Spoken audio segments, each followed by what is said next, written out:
Bonsoir à tous. Nous sommes le vendredi 20 juin 2025 dans le bar Les Souffleuses, au 7 rue de la Verrerie, dans le 4e arrondissement de Paris. Je suis Marguerite Dutrache, l'hôtesse de vos nuits de culture, et vous écoutez Le Masque et la Plume dans le cul.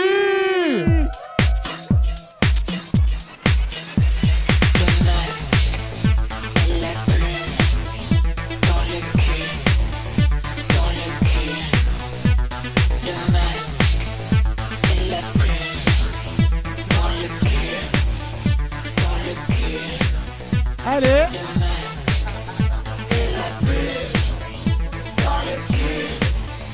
Dans le cul. Merci encore à Ous, notre régisseuse star. Oh, c'est gentil. Hein. Eh oui. Sans qui il n'y aurait tout simplement pas de podcast. Donc un énorme merci pour ton travail et toute la création sonore originale que tu as spécialement créée pour l'émission.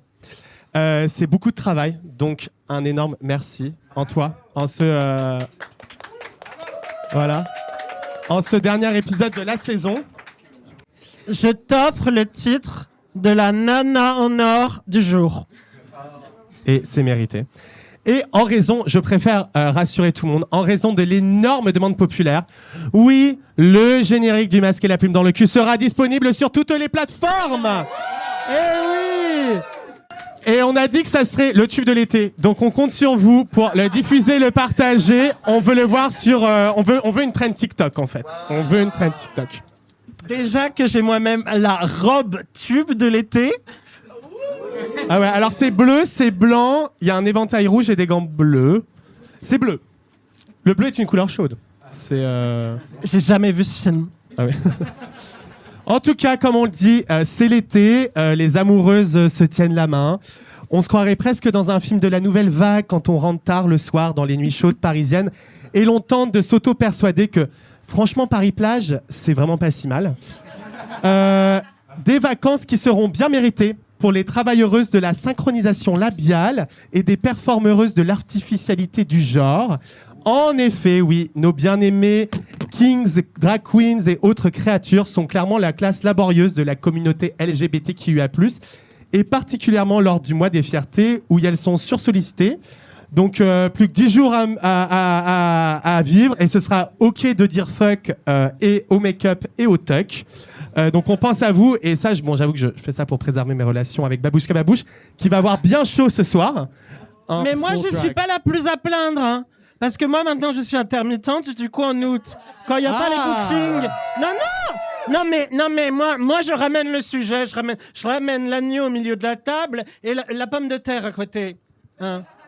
Les autres drag queens en août, elles foutent rien, mais elles ont pas d'argent. Moi, je fous rien, et j'ai 1200. Merci, l'État social. Voilà, payez vos drag queens avec des cachets, des guzos, faites tout ça. Et pas que les drag queens, payez vos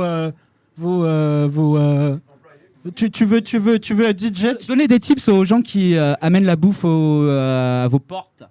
Ah oui. Vous qui exploitez les gens là. Alors hein. par contre, on n'a pas tout à fait le même mode de vie, pipi. Mais... Non mais alors je n'ai jamais commandé de bouffe. Alors c'est un truc.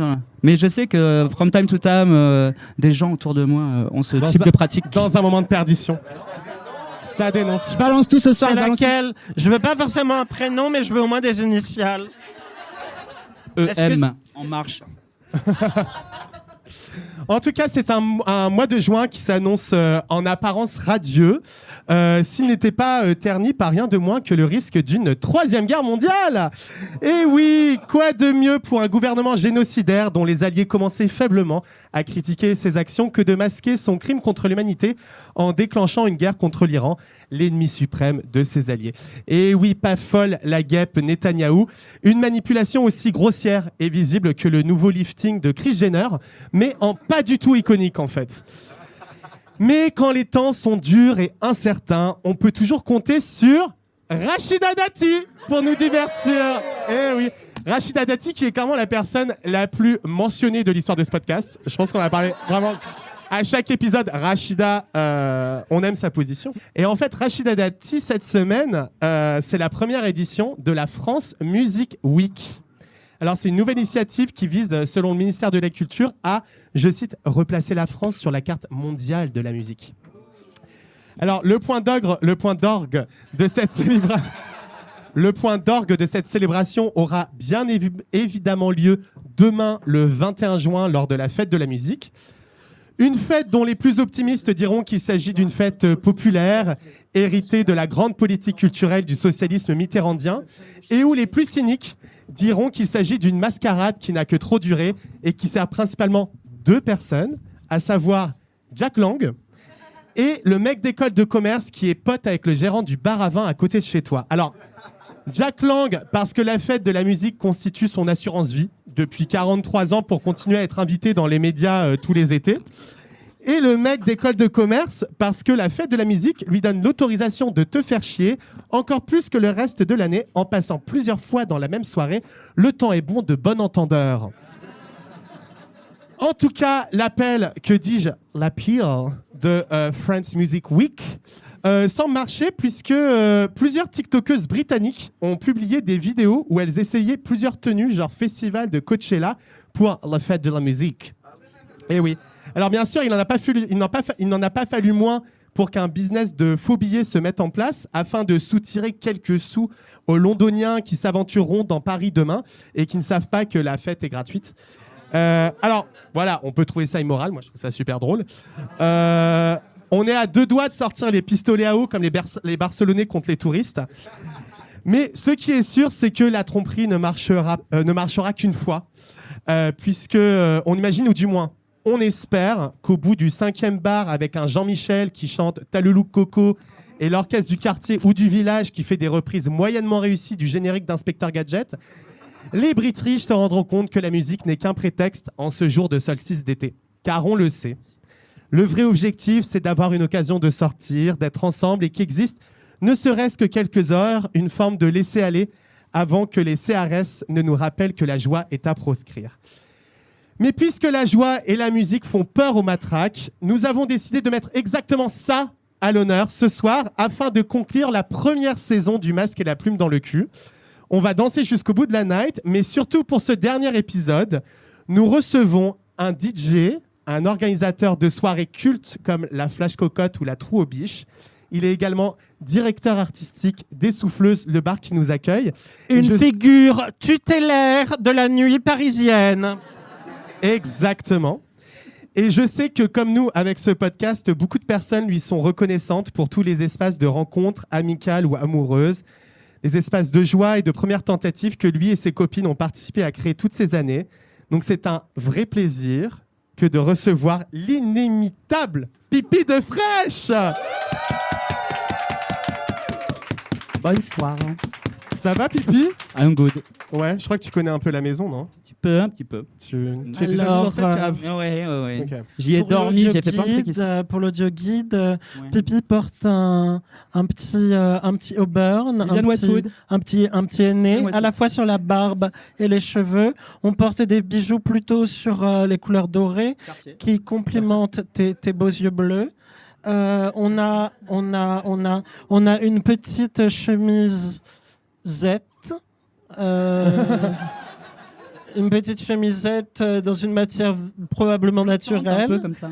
Et un Marcel qui, rappelons-le, en anglais s'appelle un wife beater.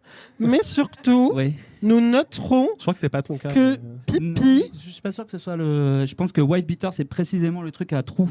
Le Marcel à trous, il me semble. Nous noterons avant tout que Pipi a des chaussettes rouges. Oui, comme des garçons. Oh, 80 € la paire de chaussettes. Accessible à toutes les bourses. Ce qui lui fait donc un point commun avec François Fillon. On m'a dit ça tout à l'heure. Je ne connais pas cette personne. Et puisqu'elle a déjà parlé, mais elle mérite quand même une introduction, même si elle n'en mérite pas vraiment. Enfin, je sais pas. En tout cas, c'est la seule drag queen qui n'a pas besoin de gagner Drag Race pour être la reine de la cave. La reine de la cave des souffleuses. Un tonnerre d'applaudissements pour Babouchka Babouche. Merci, quel honneur, Marguerite. Alors, pour cette dernière édition, je ne souhaitais pas me cacher dans le placard. Je souhaitais être là avec toi dès le début. D'ailleurs, j'ai profité de ton intro pour demander à un jeune homme, là, au premier rang, de chercher mon collier de perles dans mon sac. Il a échoué. Voilà. Il a échoué. Je ne sais pas si c'est sa faute ou la mienne. En tout cas, c'est notre perte à tous. Voilà. Mais tu es belle. Pas de collier de perles. Tu es belle. Donc, Pipi, j'ai mentionné la fête de la musique. Oui. Et je sais que tu es une très grande mellow woman. Tout à fait, j'aime la musique. Alors, t'en penses quoi de la fête de la musique ? Eh bien, contre toute attente, moi, la fête de la musique, en fait, j'aime bien. Ouais. Unpopular opinion. Moi, j'aime bien la fête de la musique parce que j'ai des bons souvenirs de la fête de la musique quand j'étais au collège, au lycée. C'est un peu les premières fois où je sortais tard dans mon village. Et je me dis, en fait, c'est cool pour les gamins d'avoir cette opportunité-là au début des vacances. Donc ouais, moi je suis plutôt... Ouais. Après, c'est fait effectivement des milliers d'années que je me suis pas retrouvé dans les rues d'une ville un soir de fête de la musique. Mais ouais, quand j'étais au collège, quand j'étais au lycée, c'était cool pour moi de peut-être boire un verre d'alcool comme ça, vite fait, avec des copains et tout ça. Voilà. Oui, c'est un peu comme Gérard Jugnot dans le film Malabar Princesse. Je te crois sur parole. Ouais. Et tu penses que ça fait partie de tes premiers souvenirs de fête ? Mais en fait, ouais, je crois. Ouais. En tout cas, les premières fois où j'ai... En tout cas, ce qui est sûr, c'est que c'est les premières fois où j'ai entendu de la musique live, où j'ai vu des groupes en live. Ça, for sure. Ouais. Okay. Ouais. J'ai pas envie d'être une personne chiante, hein. D'ailleurs, j'ai pas fait le HESS. Mais est-ce qu'on pourrait collectivement définir le mot fête ? Pas facile. Donc la question, mais c'est pour moi là, la question. Bah oui, oui, si tu veux définir... Tu es l'invité. Tu es l'invité, tu es l'invité de l'événement. Définir le mot fête, qu'est-ce que c'est une fête ? Enfin, t'imagines cette question ? Ah mais c'est l'enfer. Genre, c'est quoi l'amour ? Elle n'était pas écrite dans le déroulé d'ailleurs. Oui. Franchement, là, c'est difficile. Mais en tout cas, je peux sortir des mots comme ça. Si tu veux, je réponds. Et alors vas-y, j'ai l'impression que tu as besoin de dire un truc là. Moi, je peux répondre à mes propres questions. Alors vas-y. Pour moi, une fête, c'est d'abord une communion, c'est être ensemble et c'est créer ensemble quelque chose qui sert pas forcément, qui sert un peu à rien. Oui. Il y a l'idée de la joie pour moi, la fête. Ouais, c'est ce que j'allais dire. Là, j'allais sortir des mots comme ça. Et surtout, pour moi, la fête doit avoir une opposition. Une opposition ? Oui. Il doit y avoir quelque chose qui n'est pas la fête. Pour qu'il y ait vraiment une fête, il doit y avoir quelque chose qui n'est pas une fête. Ah, c'est intéressant ça. Il faut que dans la fête, il y ait un contraste avec la fête. Genre un relou au coin d'un floor. Par exemple, si nous vivons dans une ville où tout le monde est heureux H24 parce que l'eau a été remplie de Prozac. Tu veux dire on s'amuse mieux à Dijon qu'à Paris, quoi. Jamais été à Dijon. Pas d'insulte pour nos auditeuristes de Dijon. On en a ou pas ? Et hier, j'ai rencontré une meuf de Dijon. Viens, on va à Dijon. Eh oui, mais bouquez-nous à Dijon. Maintenant, on a dit plein de trucs super bien. Non, mais viens, on va tous les deux à Dijon, on se fait un... On n'est jamais partis en vacances ensemble. Non, mais je pense que ce soir est une première fois. On a pris rendez-vous. Ah si, c'est vrai, on est partis en vacances ensemble. Eh mais oui, c'est vrai. Mais tu vois, tu disais, tu as parlé de joie. En fait, là, vous me prenez au dépourvu et tout. J'avais envie de sortir des mots comme ça. Et parmi les premiers mots qui seraient sortis, j'aurais dit joie. Pas joint, joie. Donc Pipi, je crois que tu n'es pas répertorié à l'état civil en tant que Pipi de Fraîche. Mais je voudrais savoir d'où vient ce pseudo, ce nom de scène un peu surprenant. Ouais. Eh bien, en fait, c'est un peu flou dans ma mémoire. Donc, je me souviens pas très très bien, mais je sais que c'était une réponse à, en fait, long time ago, bien avant le délire des réseaux sociaux et tout ça. J'allais dire, on peut avoir une année, mais carrément, est-ce qu'on peut avoir une décennie ? Au début des années 2000, les gens, il y avait toute une communauté online quand même, hein. Internet était déjà là, et moi j'avais un blog qui s'appelait Crème de Fraîche. Et comment on s'est passé de Crème de Fraîche à Pipi de Fraîche, je me souviens plus très bien, mais on se répondait sur nos pseudos sur MySpace. Donc il y avait un jeu de se répondre en se faisant des blagues, et parfois c'était un peu des rébus, comme c'est très drôle, sur MySpace, avec des copines, tu vois. Et puis MySpace, il y avait tout ce truc du top 5. Donc en fait, le top 5, tu avais les infos de ton top 5, c'est-à-dire tes gens préférés, c'est horrible, les gens étaient classés et tout. Et donc il y a eu un truc comme ça, à un moment c'était Pipi, mais je sais plus trop précisément pourquoi, comment. Et c'était au tout début où je faisais des soirées, du coup j'avais pris ce nom-là pour qu'on me retrouve sur MySpace. Et notamment en parlant de soirée, donc dans les années 2010, si je ne me trompe pas, tu as créé avec 2 comparses, Anne-Claire et Nizar, qui font partie de l'aventure Elle les Souffleuses. C'était avant les années 2010, mais peu de temps avant. Ok. Vous avez créé la Flash Cocotte, qui est aujourd'hui une des plus grosses soirées queer à Paris. Comment vous êtes rencontrés et c'était quoi l'idée derrière la Flash ?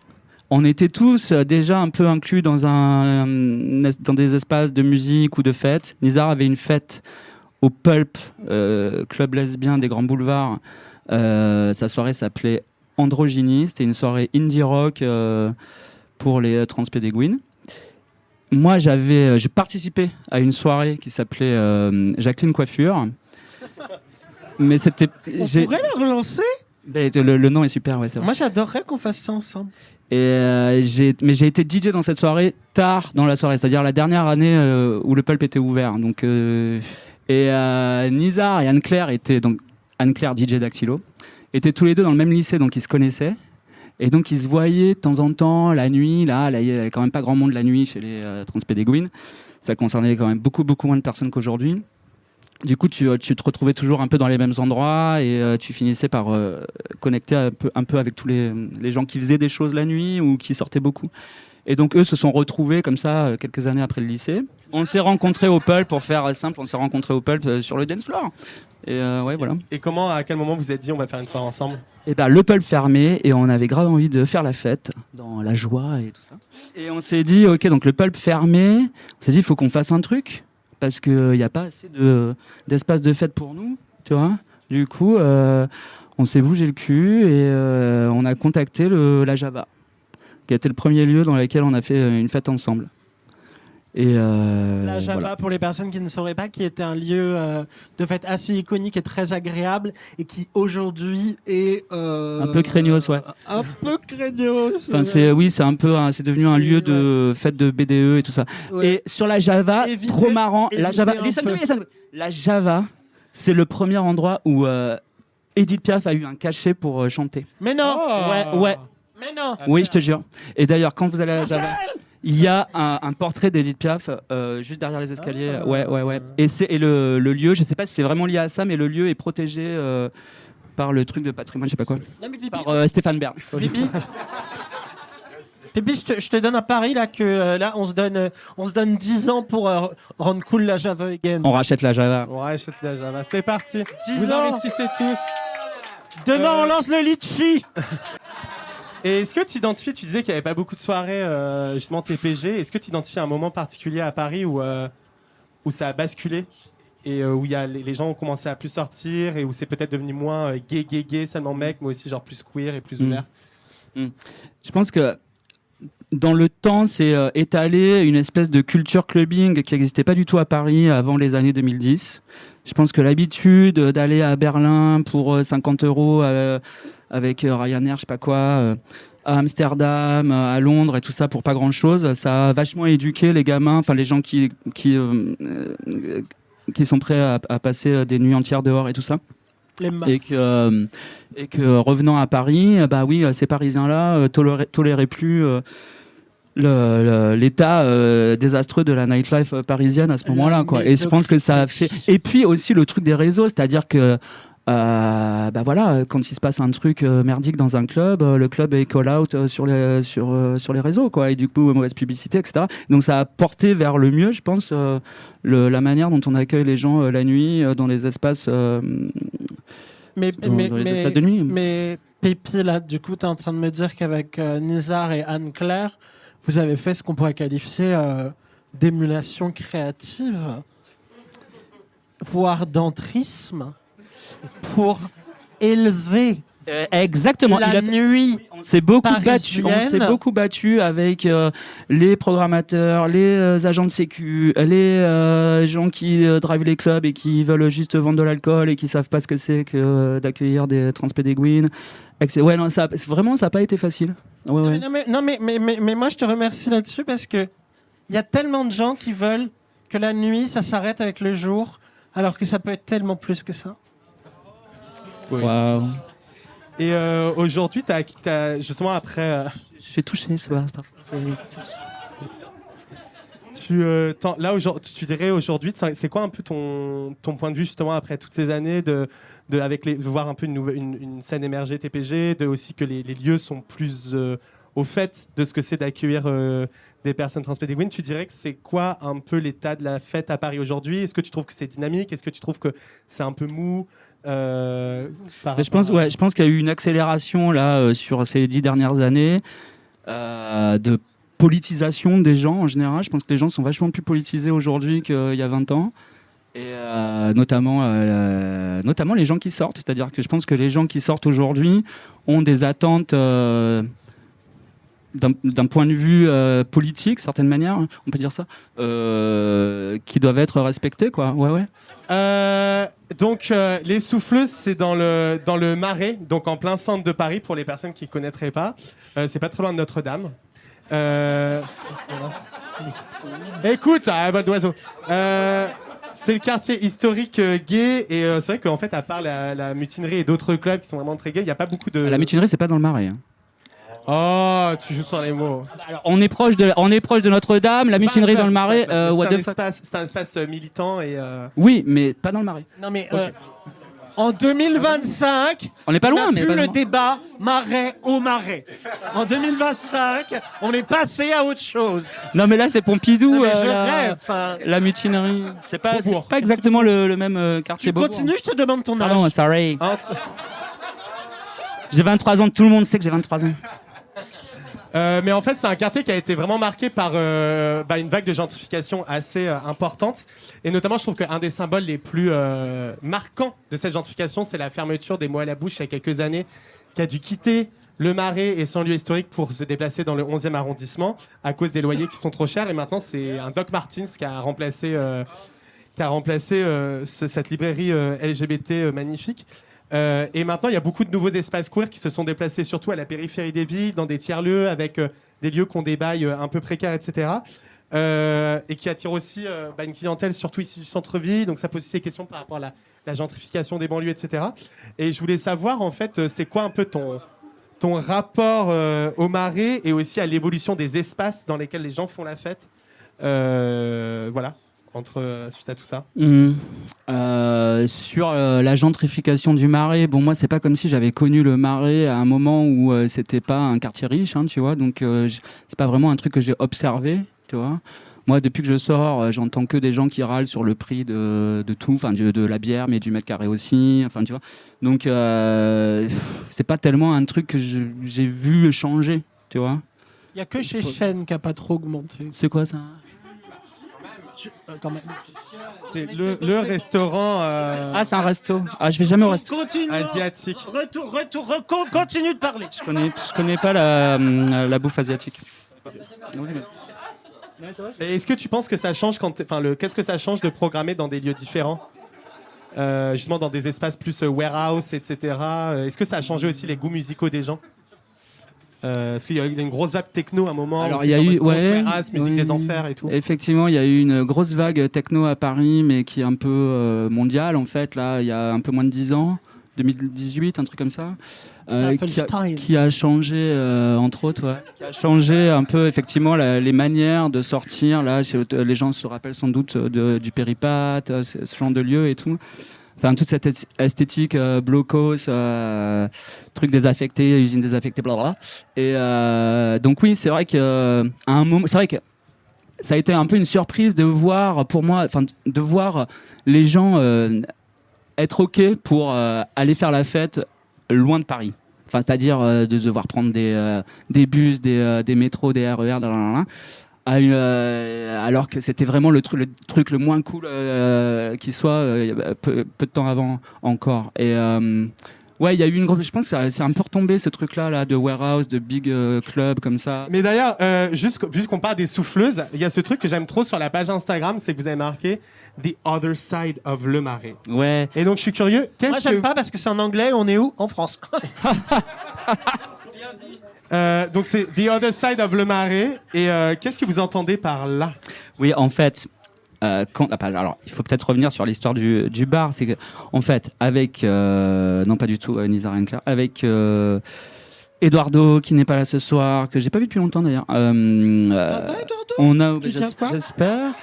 Ce bar, donc Eduardo, un ami, est devenu gérant de ce bar. Il nous a demandé à Nizar et moi de faire la programmation long time ago. À un moment où le Marais était encore un espace masculin, enfin c'est toujours un espace masculin, mais c'était genre encore le gay district, le gay village et tout ça. Truc qui n'existe plus vraiment aujourd'hui, j'ai l'impression. Enfin, j'ai l'impression que le 11e, là, c'est là, autant... face à moi, il y a de la Gwyn. Hein. Tu vois... Oui, non, mais aux Souffleuses, c'est un îlot TPG, mais le Marais, c'est quand même plutôt gay. Et puis à une génération précisément, quoi. Enfin, c'est-à-dire les mecs qui ont 60 ans aujourd'hui et qui ont des tatous tribaux sur le bras, quoi. Et donc à ce moment-là, quand le bar, quand on a commencé à faire la programmation, il y avait encore, thank you, il y avait encore un truc avec MySpace, avec Facebook, et donc il y avait un truc avec les groupes Facebook qu'on avait nommé The Other Side of Le Marais pour faire genre on est différentes, tu vois, ce qu'on était. Et donc voilà, c'est comme ça. Et on a gardé la phrase parce que c'est mignon, c'est rigolo. Et justement, est-ce que tu dirais que on dit souvent que la fête queer, c'est un espace de liberté qui serait différent des espaces de fête hétéro. Est-ce que tu es d'accord avec ça? Et si tu penses que c'est le cas, de quelle manière c'est différent? À part évidemment les... Est-ce que les personnes queer ont fondamentalement un autre rapport à la fête ou cherchent autre chose? Alors ouais, c'est un peu compliqué ce truc-là parce que moi ça fait longtemps que je me suis pas retrouvé dans des fêtes hétéros. Ça m'est arrivé d'être dans des espaces dans lesquels majoritairement les gens étaient straight, mais c'est des amis, donc des gens chouettes en fait, tu vois, des gens cool, des gens qui ressemblent à mes amis TPG aussi. Donc c'est difficile de dire. Ça se rappelle un dîner de Noël finalement. Ouais, je sais pas. Non, j'aimerais aller à tes dîners de Noël. Mais par contre, tu veux invite-moi s'il te plaît. Mais et non, j'adore passer Noël avec mes parents. Mes parents sont trop chauds, je les aime trop. Ah mais moi je cuisine pour eux aussi. Hein. Ok, bon bah on t'invite chez nous alors du coup. Bah oui, c'est super. Mieux. Et du coup par contre, ce qui est sûr, c'est à la fois du feeling et aussi de l'expérience. Mais bon, du coup, voilà, je suis rarement chez les straight. Je pense que les soirées queer, alors c'est très terme umbrella comme ça ratisse un peu large et tout. Je pense que c'est vachement plus cul que les straight. Là, tu vois, on a fait une soirée au Gambetta Club. Il y avait beaucoup de straight et du coup, j'avais le temps de les observer. Et je trouve que c'est quand même vachement moins rentre dedans que en tout cas, que les. Ouais. Que les transpédéguines. Ouais, vraiment. Je trouve que c'est beaucoup moins cul. Beaucoup plus. Ce qu'on imagine de la tradition hétérosexuelle, de faire la cour, etc. Vraiment. Okay. Ouais. Bah oui, un mec drague une meuf drague pas un mec. Un mec l'agresse. Tu vois, un mec. C'est vraiment... génial. Non, mais vraiment... Non, mais faut reconnaître que cette communauté a eu récemment des incidents... regrettables, oui. D'impact mondial. Oui, c'est vrai. Et d'ailleurs, on parlait un peu de ce qu'on dit sur la fête. Il y a aussi ce poncif un peu de genre, la fête est politique. Donc c'est vrai que dans mon intro, j'ai un peu sous-entendu ça, mais c'est une vraie question que je me pose, genre, est-ce que vraiment la fête est politique? Et est-ce que parfois, quand on dit oui, la fête queer, c'est un espace de liberté, est-ce que c'est pas en fait genre, juste les gens prennent beaucoup de drogue? Est-ce que tu crois vraiment qu'il y a un pouvoir politique dans la fête? Est-ce que tu es d'accord avec ça? Est-ce qu'avant que Pipi puisse répondre, je peux citer Jean-Luc Godard? Ah oui, s'il te plaît. Bah oui, Jean-Luc. S'il te plaît. Une grande figure queer. Tout est politique. Waouh. C'est hyper inspirant. Jean-Luc. C'est hyper. Comme quoi, il avait des choses à dire. Et toi, Candy Pipi de Eh bien, Flash tel Jean-Luc, j'ai envie de dire qu'effectivement, c'est possible en tout cas, c'est possible de politiser les espaces. Encore faut-il qu'il y ait du répondant, c'est-à-dire qu'il faut que les gens soient intéressés par l'idée d'être inclus dans cette idée politique qu'on peut avoir quand on est organisateur de soirée. Et donc du coup, c'est effectivement du collectif, la politique. Et donc ça ne peut pas être comme ça à sens unique de la part des gens qui organisent la soirée et ça se répercuterait comme ça sur le dance floor, sur le lieu. Non, c'est pas possible. Il faut que ce soit un truc collectif. Tu vois, par exemple, quand on a fait, tu parlais de la Trouble Beach tout à l'heure. On a bien avant que ce soit la mode. Non, mais on avait fait une saison où on avait décidé de booker que des artistes femmes. Et En quelle année ? On est en quelle année là ? 2016-17. Ah ouais. Ouais. Et Ah non, en 2016. avant MeToo, avant ce débat-là dans la communauté club française. Non, mais c'est à peine si la femme existait. La femme n'existait pas. La femme était under construction. Et c'est vraiment, alors c'est un truc, on a vachement essayé de communiquer là-dessus, de le dire, enfin tu vois, on le disait, mais voilà, tu vois, c'est un parti pris, nous on veut faire ça, là, tu vas mettre en valeur les artistes femmes et tout ça, et mais personne ne répondait à ça, c'est-à-dire que vraiment ça n'avait aucun impact, c'était pas du tout quelque chose d'intéressant pour qui que ce soit, sauf pour les autres organisateurs de soirées qui peut-être nous disaient ah ouais cool d'avoir fait ça machin, tu vois, mais sur le public, il n'y a eu vraiment aucun répondant, quoi. Et donc voilà, c'est vraiment quelque chose qui doit aussi être collectif de l'idée de politiser les espaces. Mais également, non, je dirais non. Non, mais ce qui est bien dans ce que tu me dis, c'est que vous aviez fait ça pas en mode pour attirer le chaland. On va dire maintenant on prend que de la nana. Non, on a une DA. C'est ça la DA, on a envie de faire ça. Il y a une sincérité. La soirée se passait bien, donc on n'était pas en train d'essayer de racoler. Non, évidemment. Et puis c'est vrai que c'était pas du tout un là où je veux en venir, là où je veux en venir, et notamment, c'est parce que j'ai été vite fait voir les soirées qu'il y a à l'heure actuelle à la Java. Je trouve qu'on voit vite une soirée dont la DA est sincère. Je trouve que ça se voit assez vite. Ouais, t'as raison. Et bon, déjà, ça se voit vite sur les réseaux, mais quand il y est... De toute façon, c'est simple, tout le monde balance du queer et du safe sur tous les flyers, même dans les soirées hétéros, donc effectivement, on peut questionner la sincérité. Justement, on parlait de le côté de la sincérité de la programmation, de tout le vocabulaire du safe, etc. Et je me demandais, toi, en tant qu'orga, comment tu as vu ça arriver et surtout, genre, qu'est-ce que ça a changé dans la manière dont vous pensiez les soirées et aussi par rapport au mode de musique, etc. À quel moment, en fait, tu restes juste sur ta DA au risque de pas forcément suivre la tendance du moment de goût musical, quitte à peut-être genre moins remplir. Et à quel moment tu penses aussi un peu commerce, en mode, tu vois, comment tu penses une programmation qui soit à la fois attractive, qui suit, etc., sans non plus... Vu qu'on est d'accord que le vocabulaire est arrivé du jour au lendemain, plus ou moins. Donc deux questions. Une question sur le vocabulaire du safe et comment ça a changé vos pratiques, et aussi sur comment tu gardes en fait une programmation sincère. Alors que parfois les gouches, je sais pas, par exemple, si tu fais une soirée 100% house, il y a un moment quand la grosse techno est à la mode, tu remplis peut-être moins parce qu'il y a des tendances musicales quand même. Donc, comment tu suis tout ça ?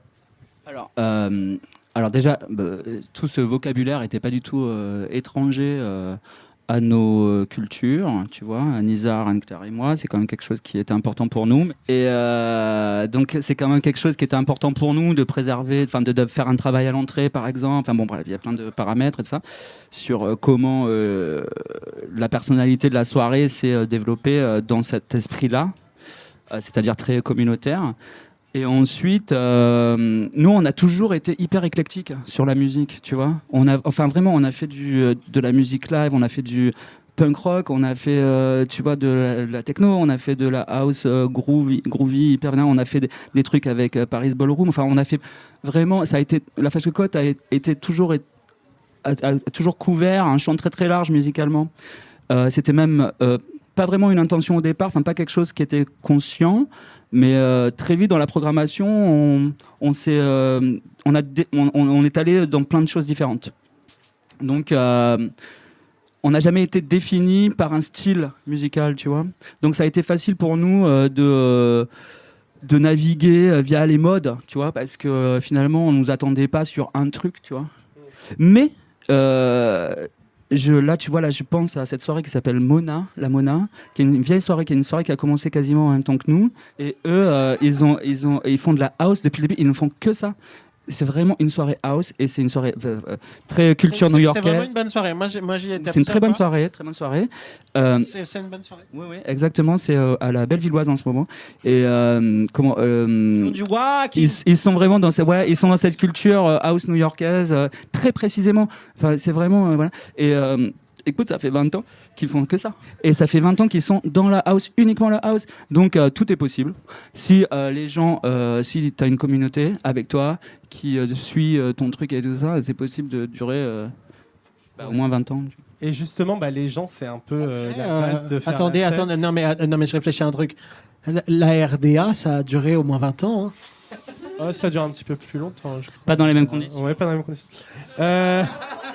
Mais la fête, donc il y a des gens dans la fête et c'est un espace où les gens se lâchent, c'est la nuit souvent, c'est un espace d'excès où il y a parfois, ça peut être un espace d'excès, il y a de la drogue, de l'alcool et je me disais en fait genre, est-ce que des fois en fait t'en as marre d'être genre entouré de gens qui racontent un peu de la merde ou est-ce que des fois tu t'ennuies?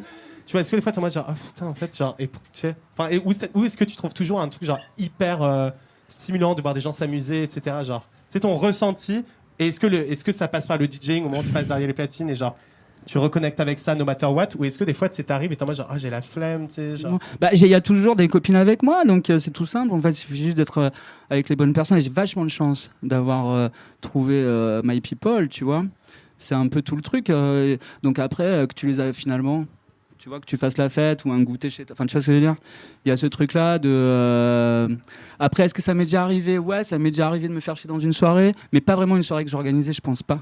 Tu vois, parce que t'as quand même un peu des trucs à faire. Et puis, t'es porté aussi par un truc de vouloir que ça se passe bien, tu vois. Après, des moments où j'étais fatigué, oui, il y en a. Surtout des moments où j'ai fait la fête la veille, tu vois. En fait, c'est ça. Mais non, c'est pas... Je trouve pas ça saoulant d'être entouré de gens défoncés. Je trouve ça plutôt rigolo. Après, il y a des gens relous, oui, bien sûr, mais on sait tous éviter les gens relous. Voilà, ouais, je sais pas trop. Et donc, c'est quoi un bon DJ pour toi? Alors, pour moi, un bon DJ, c'est quoi? C'est. Alors, moi, j'aime l'éclectisme dans le DJing. Donc, j'aime qu'un DJ puisse passer du coq à l'âne. Je trouve, Coq à light et que ça passe hyper bien, tu vois. Là, moi j'ai assisté à des moments comme ça assez magiques on change de, tu vois, très rapidement de style, mais ça se passe hyper bien et c'est complètement smooth et cohérent dans le mix. Ça, c'est un truc que j'adore. C'est un peu mon but éternel as a DJ. Donc c'est quelque chose pour lequel j'ai une attention, tu vois. J'aime vérifier ça chez un DJ.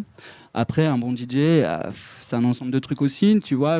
C'est aussi quelqu'un de nice, quelqu'un de, tu vois. Enfin, c'est aussi des qualités humaines. Enfin, je trouve, tu vois, c'est pas que de la musique. Hein. Moi, ce que je trouve, ce qui me fascine avec le fait que la Flash Cocotte existe depuis aussi longtemps, c'est que moi, au départ, c'était une soirée quand j'étais, je sais pas, j'avais 18 ans, c'était un peu là, on va prendre des places, on va y aller et tout.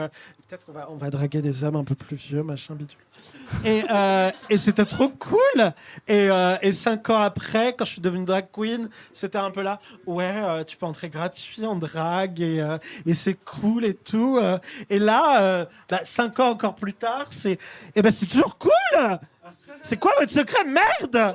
C'est vrai. Non mais on est d'accord, c'est cool la depuis 10 ans. Coolness, c'est dans le sang. C'est cool depuis 10 ans.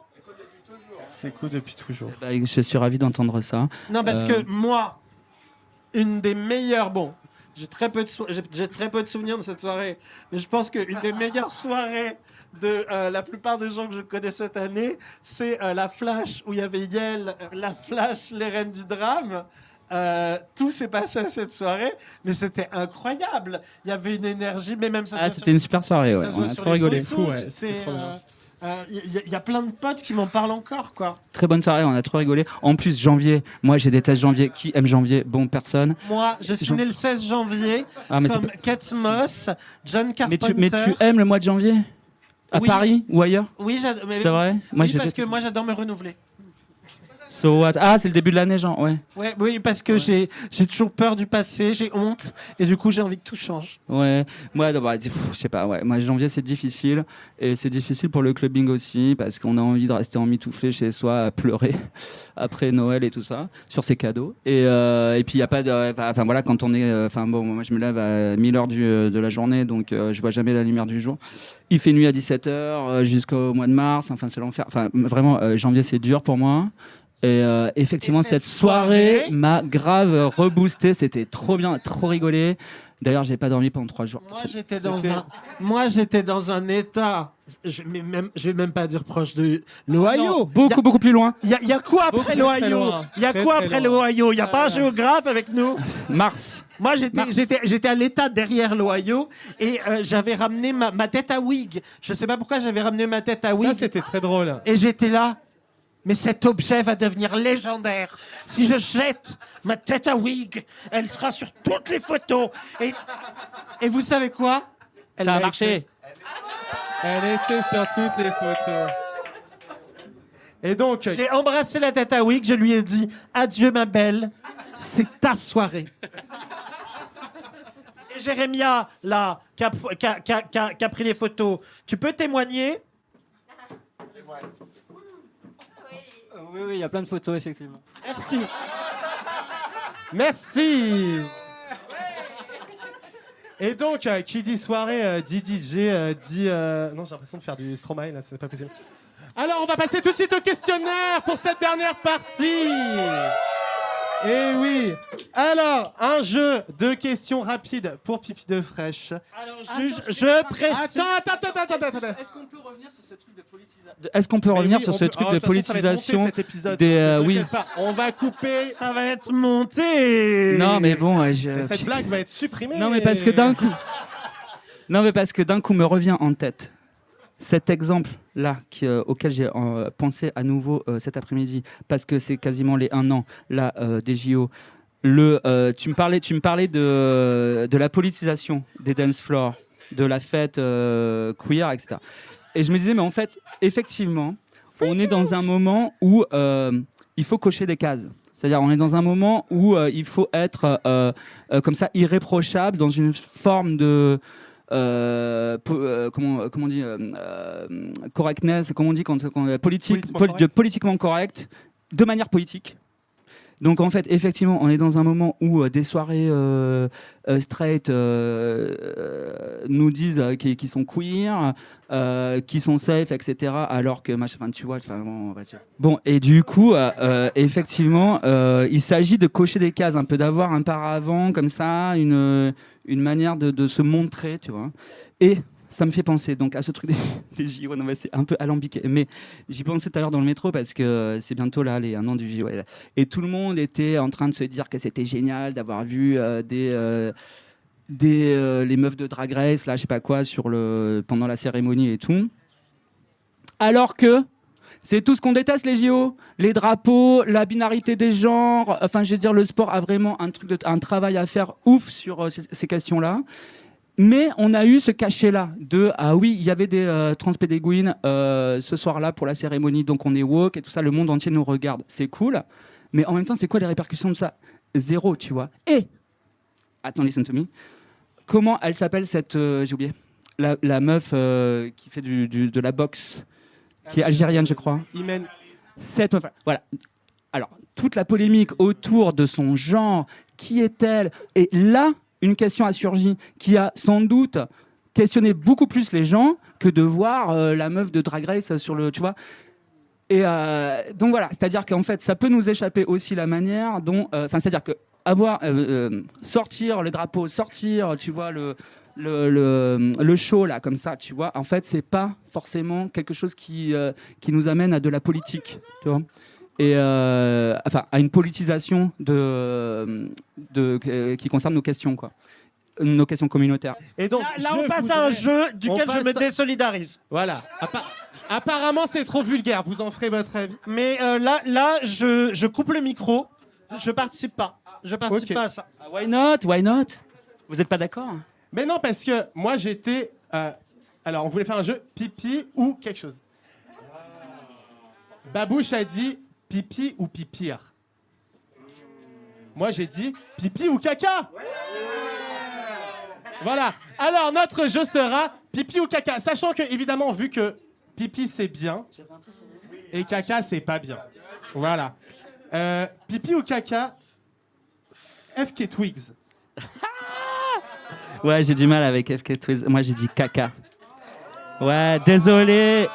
Désolé, les PD. J'avais dit que je quittais le micro. Mais je dois préciser qu'FK Twix et moi sommes nés le même jour. Incroyable. Incroyable. Je sais pas quoi penser de cette info. J'ajouterai FK Twigs. Mais attends, je dois développer un peu quand même. Développe. Non, pourquoi j'aime pas trop FK? Il y a des morceaux que j'aime bien, mais effectivement, je trouve que c'est un peu du vent. Et je me questionne depuis qu'elle est là. Et vraiment, je la suis depuis le premier disque et tout ça. Je l'ai vue sur scène pour le premier album, Long Time Ago. Et c'était beaucoup mieux qu'aujourd'hui, je trouve, musicalement. Anyway, je trouve que je me demande si cette meuf savait pas danser et si elle était pas genre trop belle et tout, est-ce que vraiment on s'intéresserait à elle, tu vois, à ce point-là. Vraiment, c'est une question que je pose. Et voilà. Ça Parce dénonce. que c'est un peu du sous couvert. Ah, gracias. Sous couvert de vas-y, c'est un peu spé, c'est un peu je suis folle dingue, c'est expérimental au pop et tout. Et en fait, c'est un peu du vent, quoi. Voilà. Ouais. Pipi ou caca, les gens qui font des demandes de musique pendant un set au DJ. Alors, complètement caca, mais hyper marrant de dire oui et de jamais passer le morceau. Grave. Ça, c'est vrai. Je dis, oui, j'arrive. Ah ouais, j'arrive. Et tu passes jamais le morceau. La dernière fois, j'ai accompagné un pote qui mixait au tango et littéralement, il y a un mec qui est venu en 10 minutes nous demander 5 fois Shakira. Et moi, tu sais, j'étais à côté, je venais juste arriver, il me fait non, mais en vrai, je fais, tu peux pas passer Shakira. Il me fait j'ai littéralement déjà passé 4 chansons de Shakira. Ah oui, tu mens, tu dis je viens de le passer. Et, non, mais Kata. J'avais dit que je Kata. quittais Tu connais pas le micro. dernier remix de Shakira, je viens de le passer, toi, t'es trop beau. Mais j'ai une question.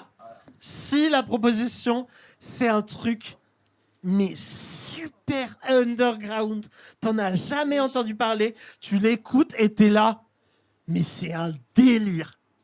Là, tu le passes ou pas? Genre, j'écoute le morceau pendant mon set, c'est comme... Mais où tu le tentes? Bah, si je le connais pas, je peux pas le tenter, je Tu vais vois pas. qu'il y a 12 écoutes sur YouTube. Ouais, mais c'est. Non, mais je vais pas sur Google pendant mon set, enfin, tu vois. Je vais pas faire une recherche pendant que je mixe. Non, ChatGPT. non. L'IA peut Allez, être allez révolutionnaire. voir un DJ et lui dire tu veux pas mettre ça ne marche, ça n'est pas possible. C'est pas possible. C'est nul, c'est chiant, c'est comment on dit quand tu es blessé. C'est C'est vexant. caca. C'est vexant. Pipi ou caca, Françoise Hardy. Françoise Hardy, Forever in my heart, même si c'est une connasse de droite, on l'adore parce que trop touchante, trop vraiment je l'aime tellement. J'adore pas la chanson française, mais alors j'adore Françoise Hardy, vraiment. Alors, j'avais dit que je quittais le micro. Est-ce qu'on peut... Mais connasse de droite. Est-ce qu'on peut à 3 dire notre chanson préférée de Françoise Hardy? On le sait. Qui n'est pas message personnel. Ok. 1, 2, 3. 3. La nuit est sur la ville. Tous les garçons et les filles mon âge. Sérieux? Non, j'ai un peu stressé. Non, en vrai, message Moi, personnel. c'est la VIP. chanson préférée de mon père. VIP, j'adore aussi VIP, elle est trop bien. Mais bon, vous avez écouté Non, mon c'est toi, choix. c'est quoi? La nuit est sur la ville. Beaucoup plus niche. Ah bah j'irai. écouter. 60s, magnifique, très beau. C'est la phase D. Mais sinon la Très, bonne très beau. réponse c'est message personnel, hein, qu'on soit bien d'accord. Alors moi, j'aime beaucoup Message personnel, mais je suis pas sûr que ce soit dans mon top 5 Françoise Hardy. Top 10, mais pas top 5. Pipi ou caca, la phrase, est-ce que tu peux mettre sur liste Alors c'est compliqué parce que ça dépend de la personne, là vraiment. quand moi je te demande Quand c'est toi, c'est que pipi de ouf. Mais écoute, Non, mais en fait, moi, pour moi, c'est pas du tout un problème. Tant qu'il y a des exos et tout, je peux filer des listes et tout. Après, quand c'est quelqu'un qui me fait tout un show, vas-y, j'ai pas pu venir la dernière fois, là, je connais pas la personne me complimente parce que vraiment les gens font ça. Quand tu dis, c'est t'adore et tout ça, tu connais pas la personne et genre elle te gratte de place et tout, bah là c'est évidemment caca. Donc c'est aléatoire, enfin ça dépend de comment, de la personne, ça dépend de la demande. Pipi ou caca, les Smiths. J'adore les Smiths, c'est un de mes groupes préférés. Donc c'est grave pipi. Les textes sont magnifiques. J'adore Morrissey que j'ai vu dimanche dernier avec Jérémia, notamment, et Gabriel. Il est grave compliqué. De ouf, il est compliqué as fuck. C'est aussi quelqu'un, alors pour le défendre un petit peu, c'est quelqu'un qui aime être détesté. Donc, il fait tout pour être détesté, ce qui est très bizarre, mais attirant de certaine manière. Et mais il est problématique as fuck. Mais aussi, également pour sa défense, il est irlandais, et il n'est pas anglais. Et il a ce trip sur l'Angleterre, sur une Angleterre qui n'existe pas, et qui voudrait être préservée de tous apports, tu vois, de l'extérieur et tout ça, ce qui le rend complètement fâcheux. Bon, non, mais c'est la cata. Mais écoute, les lyrics sont incroyables, les mélodies des Smiths sont dingues, c'est parmi les choses les plus belles que j'ai jamais écoutées. Donc, ouais, vraiment, c'est un groupe grave pipi que j'adore. Un groupe Écoute, c'est comme ça que j'ai appris les quelques mots d'anglais que je connais, c'est grâce aux Smiths. En lisant les paroles, en essayant de comprendre ce que Morrissey disait. Right. Tellement j'étais touched par sa voice et par ses chansons. Et comme petite dernière question avant de danser sur un set de folie de plusieurs DJ réguliers du festival Le Masque et la Plume dans le cul, le festival il fait chaud, et de s'aérer un petit peu, j'ai une dernière question qui brûle les lèvres, des gens qui fréquentent Pipi de manière régulière, c'est qu'il y a cette rumeur qu'il existerait un magazine, c'est-à-dire un Pipi Magazine. Et oui, j'ai fait, et voilà, Buy My Magazine, une phrase qui revient souvent dans la bouche de Pipi de Fraîche. Et je me demande, alors que j'ai fait plusieurs fois le tour de tous les kiosques, est-ce que tu as des adresses de kiosques à journaux à nous donner pour savoir où est ce fameux Pipi Magazine? We need to know. Non, et alors je suis propriétaire de plusieurs, j'ai plusieurs pourcentages dans plusieurs magazines. Donc je ne préfère pas donner les titres et tout, mais moi je suis militant pour la presse écrite. Donc acheter des magazines et des journaux, la presse écrite, Forever in my heart, malgré les internets, etc. Et les livres également. Acheter les livres de Esmé Planchon et de Gorge qui était là il y a 2 secondes. Ouais, quel est sa Where is he? Anyway, acheter son livre, magnifique, fatal. Acheter des livres et également acheter par exemple le livre de, comment elle s'appelle, qu'on aime bien, Chloé Delhomme. Le livre de Chloé Delhomme. Le livre de Fallers de Chloé Delhomme. J'ai dit que je lâchais le micro, mais Chloé Delhomme, si tu nous entends, on veut t'inviter. Lisez ce livre et achetez mes magazines. Achetez le magazine de Pipi et soutenez la presse écrite. On arrive à la fin de ce podcast. Un énorme merci à Pipi de Fraîche d'être venu se mettre une plume dans le cul avec nous. Merci. Mais également à Ous pour le son. Exactement. Vous pouvez suivre les comptes de Pipi de Fraîche, des souffleuses, de la Flash Cocotte et autres soirées sur Instagram. Venez aux souffleuses et soutenez les initiatives queer locales, les bars engagés. D'ailleurs, merci à Jérémia Boulanger, le photographe de la Flash Cocotte, qui nous prend en photo ce soir. Merci à toutes et tous les photographes qui nous ont pris en photo cette première saison. Teresa Suarez, Étienne Devailly et Mathilde Maza. Merci à l'équipe des Souffleuses de nous avoir accueillis toute la saison si généreusement. On se sent vraiment bien dans cette cave et c'est un lieu qui nous fait vraiment du bien. Merci aux réguliers. La clim sera réparée dans la semaine. Merci aux réguliers et aux régulières parce que vous avez été là, certains et certaines, à tout le monde depuis le début. Voilà. Un grand merci à Quentin Bidot pour tous les visuels et voilà, et son univers qui a tout de suite donné un nom au podcast avant même qu'il existe. Allez suivre son travail, c'est magnifique. Un grand merci à Ous qui a brillé par son talent et son professionnalisme. Merci à Babouchka Babouche d'avoir été mon bras droit pendant toute cette saison et d'avoir su relever le piquant de toujours. Et enfin, merci à vous tous dans la cave et dans vos oreilles.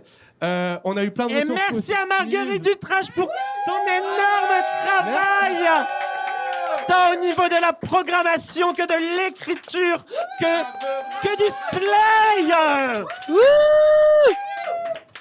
Voilà, la soirée ne fait que commencer. On danse jusqu'à 5h avec des DJ incroyables. DJ Modas, DJ Potvin, Pet Castor, DJ Nico, Ous, Lucette et bien sûr Pipi de Fraîche et moi. Passez une belle soirée et attention. Tu reviens, oui. Attention, la vie, je vais terminer toujours par cette phrase. Parce qu'en fait, je trouvais que c'était cool. Je sais pas si c'est si cool. Mais bon. Ah non. Non, t'as Passez raison, une très c'est belle cool. soirée parce que la vie est toujours plus belle avec une plume. Bonne soirée tout le monde. Et tu reviens bientôt à la rentrée.